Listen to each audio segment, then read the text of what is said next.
This is the Rush Discush, where the discuss is Rush.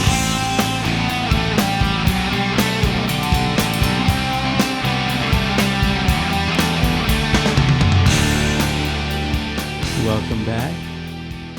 How long has it been? 3 years? 3 years, yeah. It has been 3 years since we made an episode, you guys. It has been a minute. We are so excited to be back. Yeah, life has just been crazy for these past 3 years, and so we didn't want to try to force ourselves to keep making subpar episodes, and so that's the great thing about life, though. You can take a break and get back to things that you want to do, and so now we're back. We legitimately could not have made episodes during that time anyways. Last time we had an episode, we had 2 kids and a baby, and in between then and now we have had twins. So we've added 2 more, so we have 5 boys now, and that has taken all of our time and attention, especially mine, physically, emotionally. Both of us, but I was kind of busy doing twin pregnancy and all of that, and now our twins are 13 months old, and they have finally started sleeping more, so we have our evenings a little bit more available to us to record. Yeah, which I'm super glad about, because I got the idea back in 2021, and so it's nice to be able to get back into it and examine why it is that we love this band. And we were talking about why we want to do this podcast, because it's a big undertaking to do a project like this, and we were going through our why for this podcast. And the big thing for me is having something that my kids can see when they get older, like, why is Dad into this band? What's so special about it? And they can go back and watch and see what it is about the individual songs that have stuck with us, and kind of being able to analyze the lyrics and the music. But then obviously another big thing is being able to share it with anyone else who is interested, who has felt the same kinds of things and haven't maybe been able to put it into words. Because I find that's useful for me, is to watch things or listen to things where people say it a lot better, or they have a different experience, and I can be like, oh yeah, that's what I feel about that, but I just couldn't put it into words. So hopefully we can do a little bit of that with this. Yeah, and that is one of the things that I enjoy about doing the podcast, is being able to connect with all of the Rush fans around the world and being able to meet a lot of you. And we hopefully will see some of you this Saturday at the Rush concert that has been rescheduled. I don't know if you guys caught the vlog that we posted on Instagram and Facebook. That was us going to the concert, and then it was us not going to the concert, and we went to an arcade instead, where we saw so many Rush fans. Because, Adam, what do a bunch of Rush fans do who are a bunch of nerds when a concert is canceled? We all go to the arcade. Seriously, I don't know how many we saw there. It was a lot of Rush shirts at that arcade that night. Yeah. Yeah, it was crazy, because we were like, that'd be funny if we saw some other Rush fans there, and then sure enough, they just kept the on entire arcade was Rush fans that night. So it was kind of fun. So we got to chat with people from all over. Some people had driven in from Kansas and from far away, and so they were all like, dang, we traveled, and luckily we were only an hour away from the venue, so it's not that bad. But yeah, so anyways, as far as life goes, the last 3 years, kind of like backpedaling to where we were, this life update. We have since moved a couple of times as well. We were living previously, 3 years ago, we were living with Adam's parents, which we have done throughout our marriage to be able to have help with the kids and just be able to have support of the family. And then we lived half a mile away for 2 years in a duplex. That is basically where we brought our twins into the world. I was pregnant there, and then we had our twins there. And then back in November, our lease was up, and we had since we had since outgrown our 3-bedroom duplex. We were like, we should probably find a bigger place. And so then we moved back into with Adam's parents for the holidays in the event that we were going to find a new rental or wherever we were going to end up living with our family of 7 now. And then it ended up being, you know what, maybe we should just stay. And then his parents was like, you should just stay. So full circle moment. Here we are back at the same place, the same house that the podcast started in. Technically, Adam was technically in Idaho at the time and I was here. That's a different story for a different day. But still, basically, this is the house that it started in. And here we are reviving it again 3 years later. And any other life update things to add? I think I pretty well covered it. Yeah, it's nice to get back into it. And hopefully we're not going to be too awkward about it just because we're out of practice. But I mean, more you than me, because I create content all the time. Because I work in social media, anyways. Like outside of this podcast, I work in social media. So this is a kind of like a normal day at work for me. But I guess maybe for you to get back into practice. Although you make videos every day too. That's true. But I mean, it's different because I haven't. So I guess life update confession. I haven't listened to Rush consistently for the past few years either. Actually, same. It wasn't until we started talking about reviving the podcast that I was like, I should listen to that band. Yeah. And because we're going to the concert, I was like, oh, Yeah. I should listen to Rush more. But the thing is, because I was so into it for all of my teenage years and for so much of my 20s, it was like, just riding a bike and like all the parts of the music just coming back and, just stepping back into something really comfortable. But it was also really cool because of the music that I have been listening to. It's just kind of been all over the place. But being able to appreciate even more what I like about the band. Mm-hmm.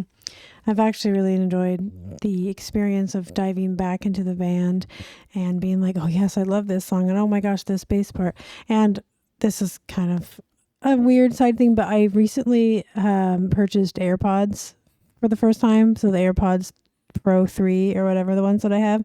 And oh my gosh, listening to Rush on those has also been a life-changing experience because I'm hearing things I'd never heard before and like bass lines I'd never heard before. And I'm like, oh my gosh, it really does make a difference with what you listen with. Yeah.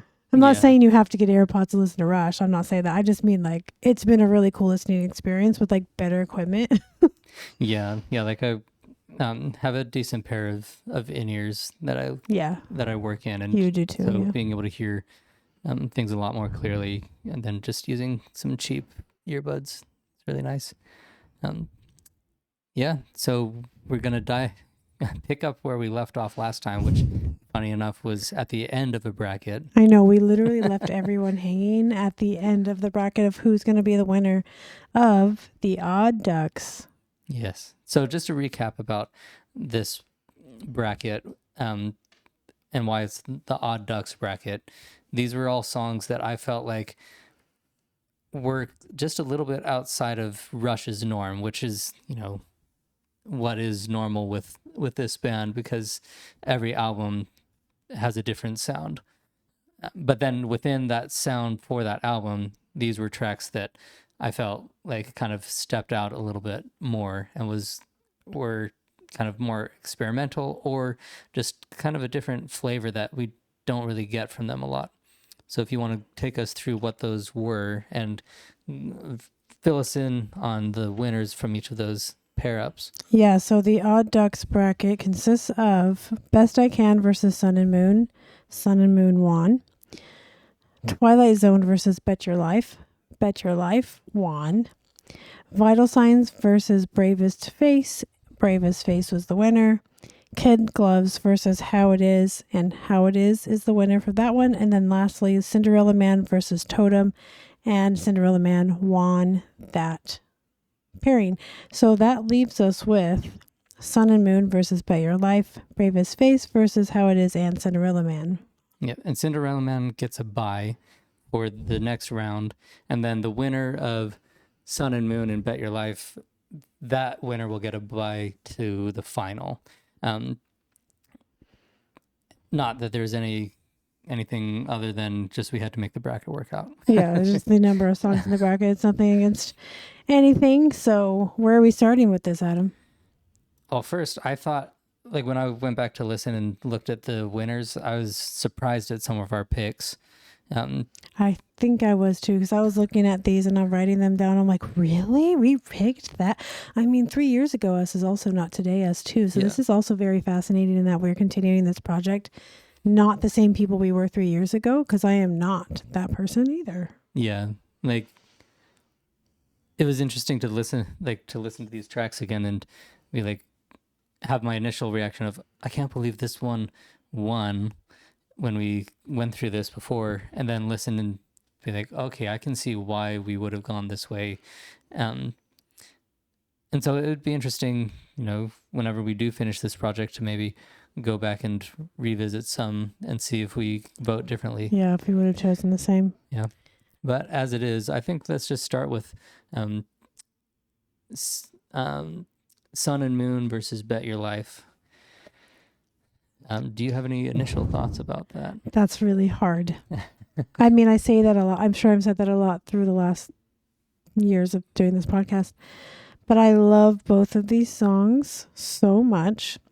That's the most generic thing I could have possibly said just now. But it's true. Sun and Moon has been historically one of my favorite Rush songs because it's just quirky. I mean, it's in the Odd Ducks. So, but it's just weird. And I remember one time asking you, like, what is, like, this was early me listening to Rush. And so I'm like, Adam, what is this? Oh, yes to yes to odd yes. But it even is that. And he's like, it's just nonsense. Like, it's nothing. And I'm like, it doesn't mean anything. And he's like, because, Rush is so deep and there's always a meaning to everything. And he's just like, no, it's just like a thing. Yeah. And I'm like, oh, okay. But it's so catchy and you just sing along to it. It just makes you feel good. I don't know. Yeah, I mean, I'm pretty sure I said this in the episode that it has always given off REM vibes to me. Which, I mean, I think that's a great thing about Counterparts. That album is just, like, if you want to know what the trending sounds of the 90s were in rock, that's pretty much it. They hit on all those different sounds. Which, I mean, they just have excelled at that throughout the years. And I always think that Alex's solo in that is one of my favorites. That's been a consistent favorite of mine. I agree with that. But now I'm looking at Bet Your Life. I'm looking at the paper over here, and I'm seeing Bet Your Life, and I'm like, but Bet Your Life is so good. And I don't know what you want to call it. It's not like the spoken part, but like the very end of it when it's repeating. That's the exact same thought. The part I was just thinking. Yes, about. That is the part that makes me want to choose that one over Sun and Moon because that part is so good. But then also I love Sun and Moon. Yeah, because Bet Your Life, I love that part because of the tension that it builds. Yeah, in the song, it's also really catchy. Yeah, Bet Your Life. No, yeah, exactly. And yeah, it's just. Yeah, the catchiness of the guitar intro and everything, and how melodic all the instrumentation is, and then you get this kind of stagnant part where the tension builds and builds and builds until it leads into another great Alex solo. Yeah, I was just thinking about the solo. The solo was just playing in my head. Oh man, this is tough. I don't know how we're gonna keep doing this project with how hard this is. But it's the point is that if you had to choose one, it's not that one is better than the other. It's just if you had to choose one and you wanted to have just that one. My gut is saying to keep between Sun and Moon. I also think so, yes, too. Bet Your Life is definitely a favorite, but if I had to just choose one, I'd want to listen to Between Sun and Moon. I just love Alex's guitar tone in that. Just his. See, the great thing about him is the extra little flavor he adds in his fingers. Like, you can just, I've seen people do covers of that song and they get the notes right, but just the articulation and the little bits of vibrato and just the personality he puts into it is so Alex and so fun to listen to. You know, speaking of Alex, just want to bring up the video they posted when they canceled our concert, and Alex comes on. He's like, "Hey guys, this is what's going on. Getty woke up sick and this and that."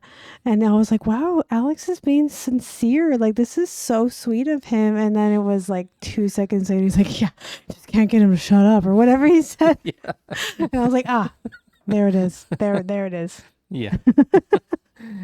Yeah, his character definitely comes out in everything he does. I love that he's just so himself and on brand for himself every time his mouth opens. Yeah. Okay, so then officially we are choosing Between Sun and Moon, which, sorry, I said Sun and Moon earlier. I meant to say Between Sun and Moon. I mean, it's a long title. Yeah, so you know what I meant. Anyways, Between Sun and Moon is the winner of those pairs.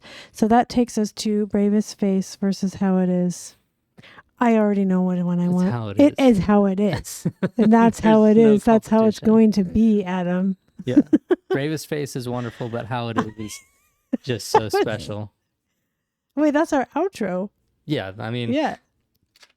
Like, it kind of, I don't want to call the bracket now, but it's kind of leaning toward, but now we have to decide between How It Is and Cinderella Man.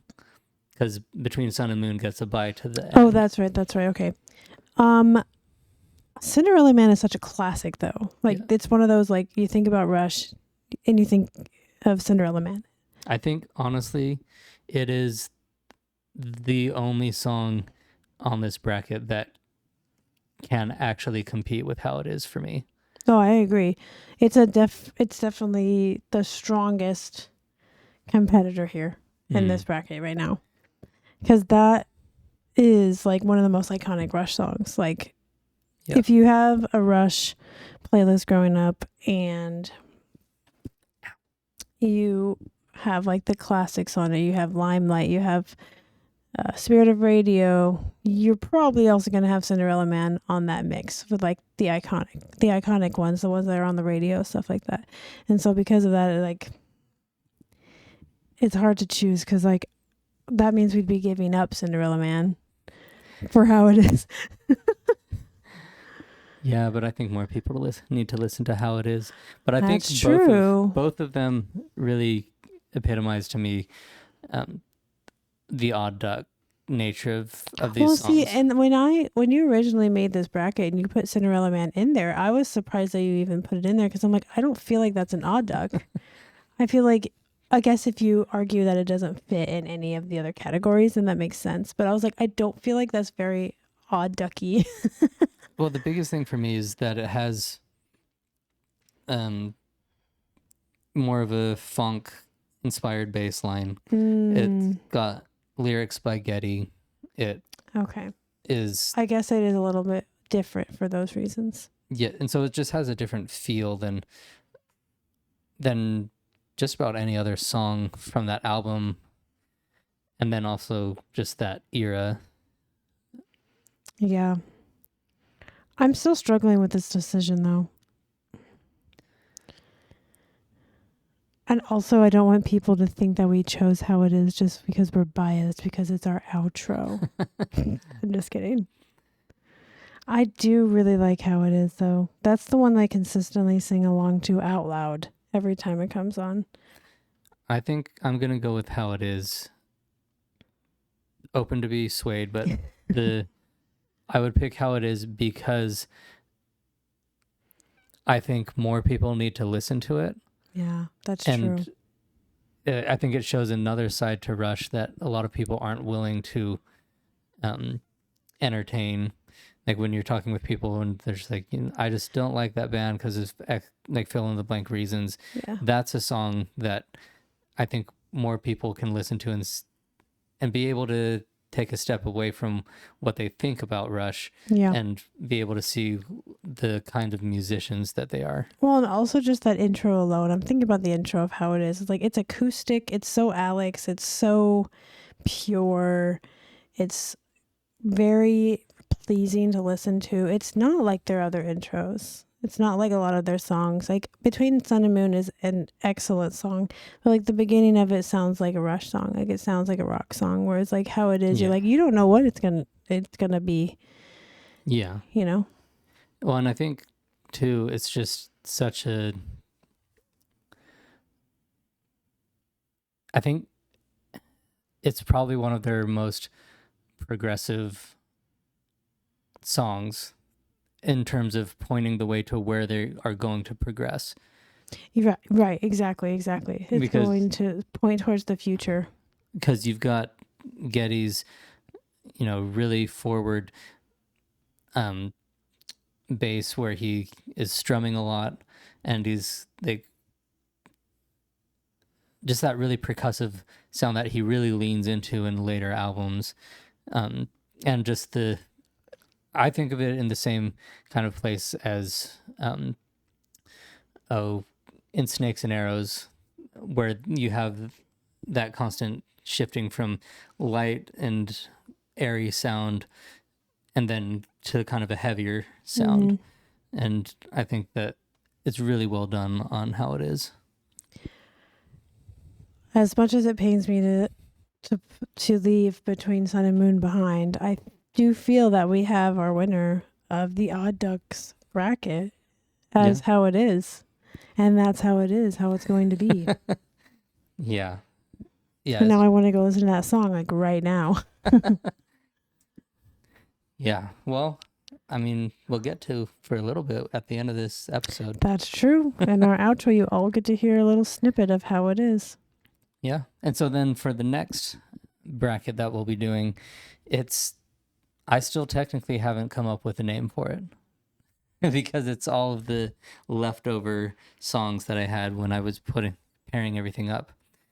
Because back when I had the idea, I printed out all of the songs and then cut them out from the piece of paper and had a bunch of slips of paper with all the names. And then I just like a madman on the table, just paired them all up. And I got the pairings that I started with the pairings that seemed obvious to me.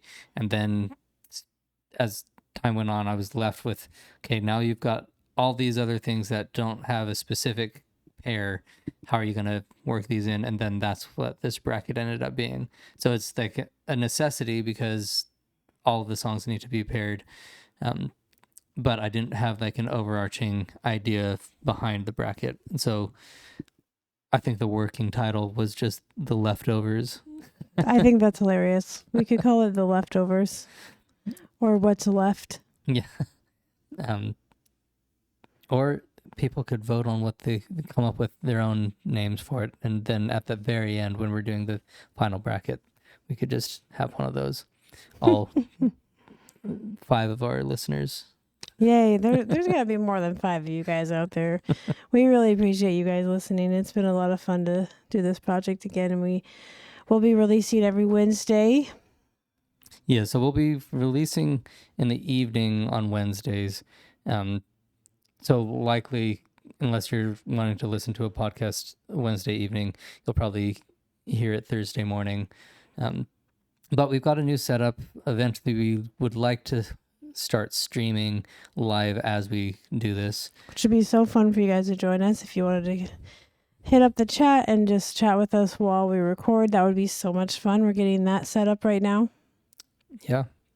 And I don't have a timeline as to when that would be, but we're just trying to ease in and make it lower the barrier to entry for us as much as possible, because with 5 kids, there's only so much energy that you've got. Yeah, we're just trying to get this out there, and we'll refine as we go. We appreciate you guys being patient for the last 3 years, and I know that there's some of you that were bummed that we stopped.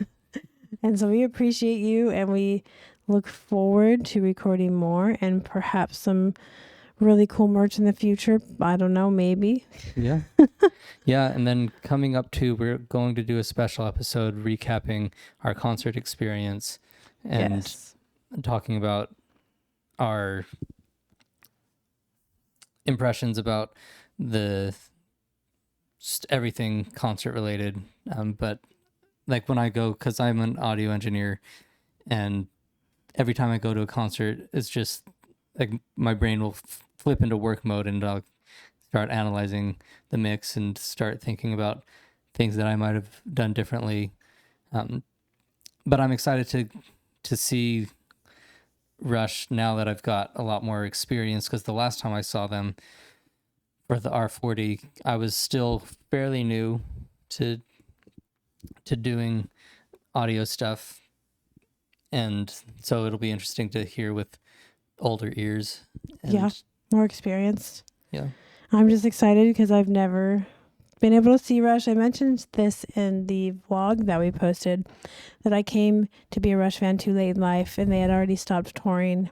Neil had not passed away yet, but they had stopped touring at that point. And I was like, well, guess that's that. I'll never see Rush, and that's fine. I had to accept it. And then when they announced this tour, I was just like completely shocked, and I'm really excited to be able to go see them on Saturday, and maybe we'll see some of you there. I know in the comments of the vlog, a couple of you guys were saying, hey, we'll see you there. I'm like, awesome. So if you find us in our Rush Discuss shirts. Yeah. But as for now, I think that's everything. We've got our winner. It is how it is. That is how it is. And you're about to hear that right now. But yeah, we're just really looking forward to getting back in the swing of things, and hope that you can send a nice comment our way. And if you haven't already subscribed, tell some other people about it, and we'll see you next time. Bye.